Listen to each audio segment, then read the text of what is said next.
السلام علیکم۔ 8 اچھی باتیں جو ہمیں ضرور سننا چاہیے اور اس پر عمل کرنے کی کوشش کرنی چاہیے۔ اگر ہم ان باتوں پر عمل کریں گے تو اللہ پاک ہمیں اعلیٰ درجہ عطا کریں گے، اس لیے غور سے ان باتوں کو سنیں۔ سب سے پہلا ہے کہ جب ہم نماز پڑھ رہے ہوں تو ہمارا پورا دھیان نماز میں ہونا چاہیے، ادھر ادھر نہیں ہونا چاہیے۔ نماز پڑھتے وقت پورے خضوع اور خشوع کے ساتھ پوری توجہ سے نماز پڑھیں۔ اکثر ایسا ہوتا ہے کہ جب ہم نماز پڑھ رہے ہوتے ہیں تو ہمارا پورا دھیان کہیں دکان میں ہوتا ہے تو کہیں ہوتا ہے۔ کھیلنے والے بچوں کا دھیان کھیل میں ہوتا ہے، اولاد والی ماؤں کا اپنی اولاد میں، اور بزنس کرنے والے لوگوں کا اپنی بزنس میں لگا رہتا ہے، اسی میں کھوئے رہتے ہیں۔ انہیں پتہ ہی نہیں چلتا کہ ہم نے کیا پڑھا ہے، ثنا پڑھی ہے کہ نہیں، سورہ پڑھی ہے کہ نہیں، انہیں بالکل بھی دھیان نہیں رہتا۔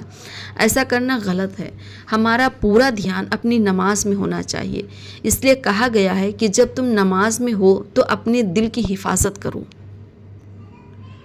نمبر 2، جب تم دسترخوان پہ ہو تو اپنے حلق کی حفاظت کرو۔ بہت زیادہ نہ کھائیں کہ حلق تک آ جائے، ایسا کرنے سے بچیں، کیونکہ ایسا کرنا دنیاوی اعتبار سے بھی اور دینی اعتبار سے بھی غلط ہے۔ زیادہ کھانا ہماری صحت کو نقصان پہنچاتا ہے۔ نمبر 3، جب لوگوں کے درمیان بیٹھے ہوں تو اپنے زبان کی حفاظت کریں۔ جب 2-4 لوگ اکٹھا ہوتے ہیں تو دوسروں کی برائیاں ضرور ہوتی ہیں۔ کام کی بات کرنے سے زیادہ چغلیاں ہوتی ہیں، جس سے برائیاں پھیلتی ہیں، اور اللہ کی نظر میں بھی برائی کرنے والے کی عزت کم ہوتی ہے۔ اس لیے جب ہم لوگوں کے ساتھ بیٹھیں تو اپنے زبان کی حفاظت کریں، یعنی دوسروں کی برائیوں سے، غیبتوں سے، چغلیوں سے اپنی زبان کی حفاظت کریں۔ نبی کریم صلی اللہ علیہ وسلم کا فرمان ہے کہ لوگ اپنی زبان کی وجہ سے جہنمی ہوں گے۔ نمبر 4، جب ہم کسی کے گھر جائیں تو اپنی نظروں کی حفاظت کریں، یعنی کسی کے گھر میں داخل ہونے کے بعد کسی کو غلط نظر سے نہ دیکھیں۔ نمبر 5، موت کو ہمیشہ یاد رکھنا چاہیے۔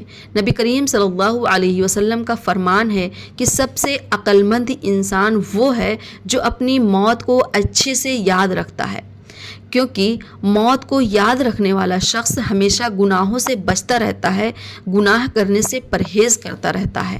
نمبر 6، اللہ پاک کی بڑائی کو ہمیشہ یاد رکھو، اللہ پاک کا ذکر کرتے رہو، اللہ پاک کی بڑائی ہمارے دل میں ہمیشہ ہونی چاہیے۔ نمبر 7، جب کسی کے ساتھ احسان کرو تو احسان کر کے اسے بھول جاؤ، اللہ پاک اس کا بہتر اجر دے گا۔ آج کل لوگوں کی عادت ہو گئی ہے کہ اگر کسی کے ساتھ کوئی احسان کیے رہتے ہیں تو اسے اتنا یاد دلاتے ہیں کہ میں نے تمہارے ساتھ یہ احسان کیا تھا، کہ احسان لینے والا انسان خود سے شرمندہ ہونے لگتا ہے اور اپنے اوپر افسوس کرنے لگتا ہے کہ میں نے اس سے مدد کیوں مانگی۔ اس لیے احسان کر کے کسی پر احسان نہیں جتلانا چاہیے، احسان کر کے بھول جانا چاہیے۔ نمبر 8، کسی نے آپ کے ساتھ بدسلوکی کی تو اس کو ہمیشہ کے لیے بھول جاؤ، اللہ کے لیے اسے معاف کر دو اور آگے بڑھ جاؤ، کیونکہ اس سے 2 فائدے ہیں۔ سب سے پہلا ہے کہ جو کسی کو معاف کرتا ہے اللہ پاک آخرت میں بھی اسے معاف کر دیتا ہے۔ دوسرا فائدہ ہے کہ دوسروں کے بارے میں تمہیں نگیٹیوٹی نہیں آئے گی، اور دوسروں کا بھلا کرنے کا خیال تمہارے دل میں بار بار آئے گا، اور جب تم دوسروں کا بھلا کرنے کا خیال تمہارے دل میں آئے گا اور تم بھلا کرو گے، کسی کے ساتھ اچھا سلوک کرو گے، کسی کی ہیلپ کرنے کی کوشش کرو گے، تو اس کا اجر اللہ پاک تمہیں ضرور دیں گے۔